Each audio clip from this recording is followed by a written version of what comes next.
Hey everyone, what's up? This is Gerard of Gerard Loves Life, and we're here on the Operation Fulfill podcast. This is the podcast where we talk to folks who fulfill what they love to do. And I have a very special guest. I could say we're kind of like family, right? You know, yeah. I'm not going to dox them because we don't want them to have all these DMs right after, but it's good to finally meet would you get mad if I say Ate? Or? We'll go with Ate. I mean, that's the truth. There you go. But yeah, only a couple years. Yeah, not too far. So, yeah. But beauty is ageless, and I'm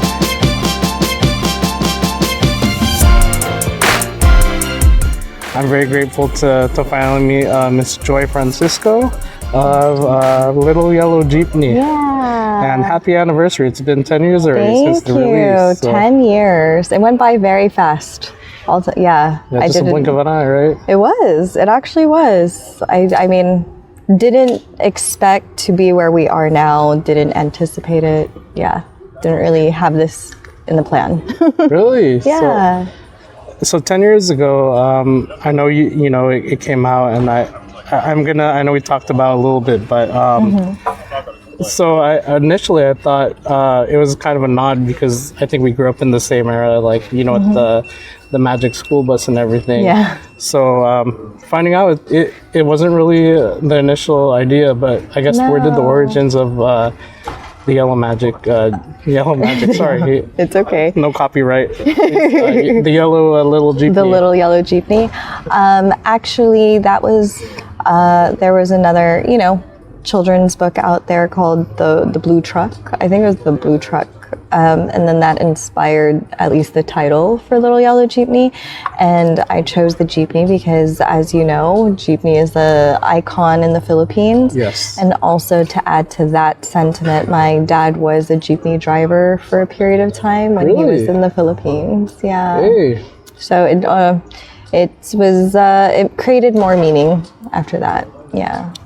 Nice. Yeah. And that's cool to know that it hits home a little bit with that, and I'm glad that you use that as also a way for our youth, especially those who have the Filipino identity to get to know the Philippines, right? Because some of us don't have the opportunity to get to know, and I know get to know or to even travel to. I mean, I know same age peers who have yet to even visit the Philippines once, right? Well, you're super young, so yeah. Yeah.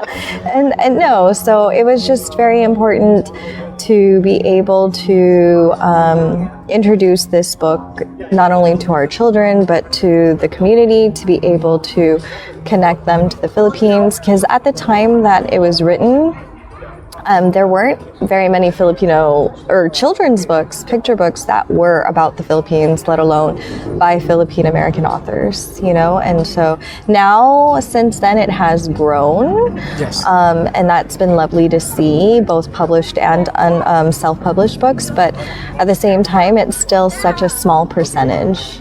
It's true. Yeah, of representation, right? Yeah. It's definitely on the come up, and thank you for helping pave the way for that.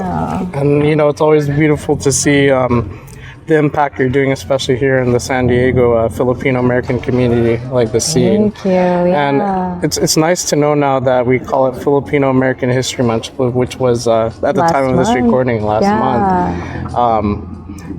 There is always this confusion of Filipino American identity. Sometimes, us growing up, and I think we talked about this earlier, that,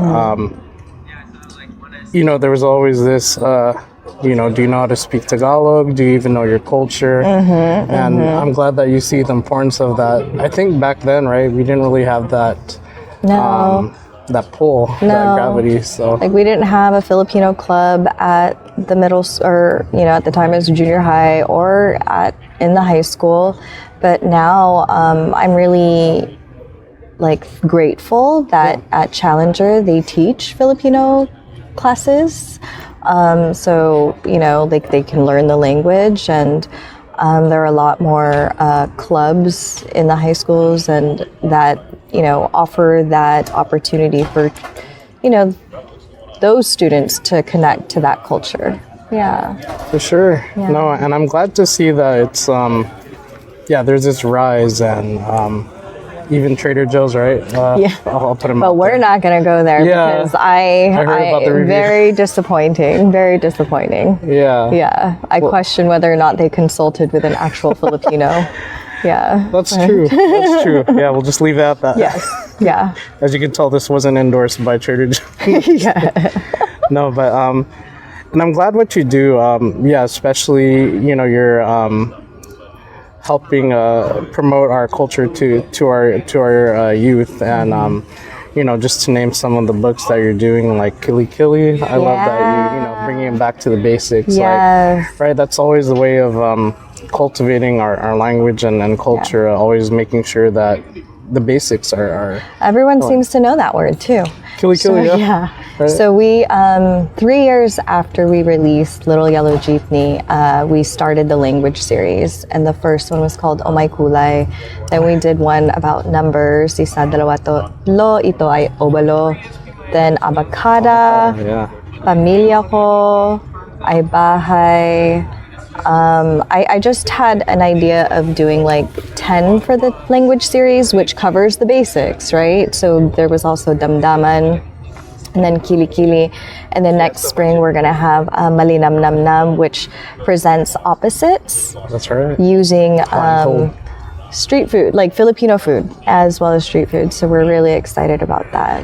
Yeah. Yeah, and if you guys are watching this, it is out digitally right now. So Yeah. be sure to support Joy, and I'll be sure to put the link. So, and I'm glad, especially I think what hits home is Pamilya Ko. I'm glad that you addressed to make sure, because I think as you know, growing up, and as I said earlier in this, the beginning, I was calling you Ate. I think just that respect and addressing folks, in that manner, it gives a sense of familia, right? Yeah. Family. Yeah. It's even if we don't know each other, like we're not family, we will call people, like if you're shopping, like if you're in the Philippines or even here, right? Like you go to Seafood City, you call them kuya or ate, like That's right. as a sign of respect, and Yeah, it's. that's good. I think that's something that I think you also bring to the scene, is that sense of we're all connected in a familial sense, right? Yeah. Yeah. Yeah. And as I found out, some degrees of like separation, or Yeah. so. Well, that's the funny part, right? Like, whenever people joke, they say like, "Oh, we're cousins," and then somehow, some way, we can actually find a way that we're connected. Yeah, right. It's like, oh yeah, you know that and that and that. Yeah, Right? yeah, Yeah, and that's it's cool, and it comes to show that we're all united or together in some way or form, and the Yeah. Filipino culture, I think, is something that I'm proud. I mean, I'm rocking the Baronga Rock. Shout out to Illa Manila and Kid Heroes. yeah. So and I love to see that you're involved in the Philam community. I guess what brought you into the scene, and how did all the connections come about? Well, I mean, the book obviously helped with that. And then it's great because I have made lots of connections, and these connections have like withstood time. Like I know when I first wrote Oh My Kulay, it's interesting, like being able to go through social media platforms and meet other people that have the same mission as you, which for me, it was to preserve the language and to preserve our culture, right? And so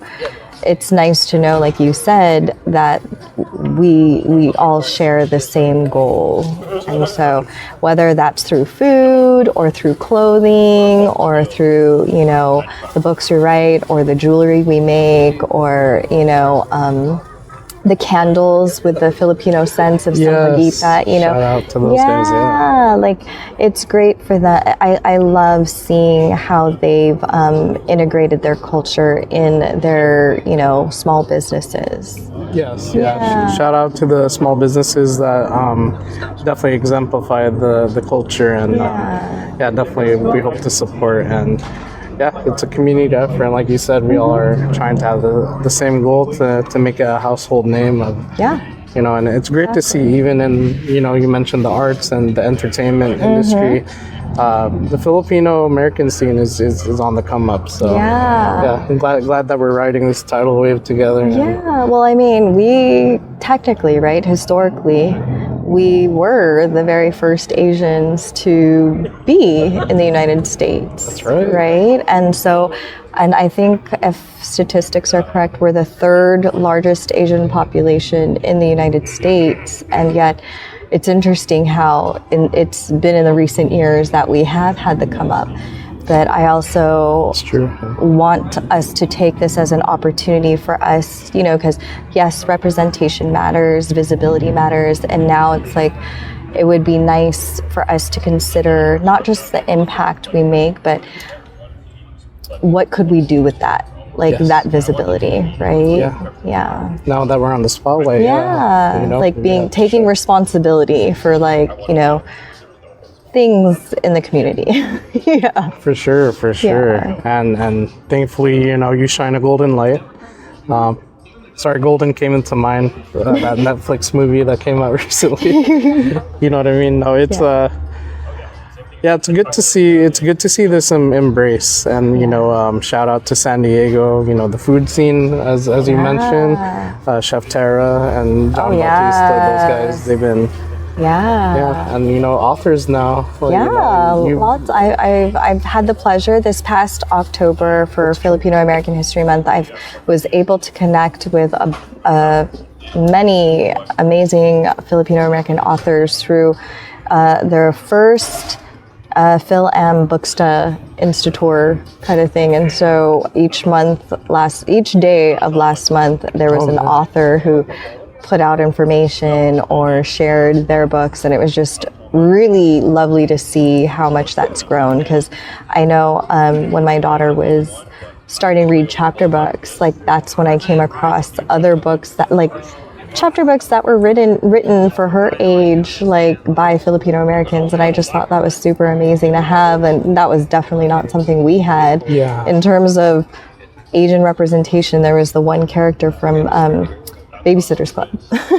Oh yeah, that's right. Yeah, and that was it. Yeah, so it's really nice to be able to see that connection. Yeah. No, for sure. Yeah. Speaking of connection, and I know in celebration of your 10-year, also, I'm gonna dox him because he's right there.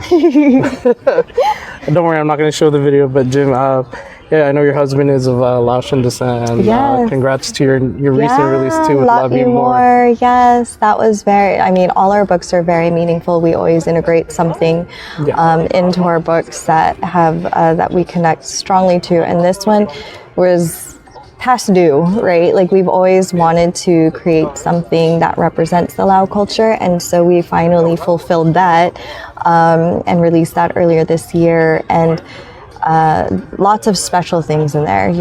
We basically, it's love is, we consider food as a love language. Oh yeah. Right? Definitely for me. And so it talks about different foods that we eat throughout the day, different meals that we eat throughout the day, and how they're so meaningful, their connection with these foods. And so it's who makes it, and so that was, I'm really happy that we were able to create it. And his niece, Jimmy's niece, is actually the one that illustrated it, and it was very beautifully done. She's very talented, and going back to representation, Laotian American picture books, if I think it's the first that I heard of. It's very, very few out there. Our oldest is 13, and I've collected or come across maybe 3 picture books. Oh, really? Wow. And so this one was very, we like that we're able to add to that collection. Oh, yeah. Well, thank you, and making it a family affair, that's, it just makes it 10 times more special. So. Yeah, no, it is. And I always say this, every time I read that book for story time, I get hungry. I'm like, I want to start putting a disclaimer on the book that this book will make you hungry. Expect to look for a good meal after. Yeah. That's Well, usually also it's a great introduction because I don't know how many people have had the pleasure of eating Laotian food. So yeah, it introduces a lot. for sure, and I'll be sure to pick it up. I still need to kind of dabble into the Laotian culture and try out the spots here. So yeah. Oh man. I'm happy that's growing too. Yeah, no, for sure. Just Asian representation, I think, is it's cool to see because us growing up, we never really had that. Like we just knew, our friends and that's it, and just within house. So yeah. Cool. Well, I know you have some upcoming projects. I know the Malinam nam nam. Malinam Nam, yes. Yeah. With the sinigang and the halo halo, right? Yeah. So malinam nam, malinam nam means like tasty and delicious. But the reason why I said nam nam nam is because I don't know if you remember in the past when people would refer to eating and it was saying nom nom nom. Oh yeah. So that's kind of where that came from. But yeah, that's going to be, the hard copy of that is going to be released in the spring of 2026 along with the release of Little Yellow Jeepney Explores Cebu City. That's right. Yeah. So, but we have many in the queue. Like there's some that I didn't expect to write, but I was inspired. Like currently I'm working with an illustrator on one about Kamayan, but it's more the idea of honoring like the farmers that make that possible, right? Because without the farmers, we wouldn't have the food we have. That's true. Now. Yeah, So, agriculture is a big importance. Exactly, Right. exactly. And that's a big history here in California too. So thank you for spotlighting that. Yeah. Cool. So many in the works. Well, Joy, I know you're a busy lady, and you and your family. I thank you so much for taking the time to sit down with me. For any aspiring artists or folks, especially in the Filipino community, that kind of want to take a step into the world to help continue bringing out the culture to everyone, I guess any words of advice, wisdom, or kind of like what I told you earlier. You just got to start. A lot of times we think about it and we think about doing it, but it's taking that, the first actual step to just doing it. Because otherwise it'll just stay in your head, right? It's true, yeah. And nobody gets the pleasure of seeing it. Yeah. That's true, yeah. A gift isn't for yours to keep, but to share. To share, exactly. Yeah. We want you to fulfill that. Thank you. Oh, yeah. There you go. There you go. Well, Joy, it's a pleasure, and thank you again. This isn't the end. We'll definitely try to reconnect sometime soon. It's been an honor. Thank you. So this is Gerard of Operation Fulfill, and this is I'm Joy Francisco of Little Yellow Jeepney. Yellow Jeepney. It's good she said it because I'm so tempted. I guess it's a Filipino thing, right? Sometimes we go baliktad or we try to switch it. Little Yellow Jeepney. Yeah. And we have liftoff.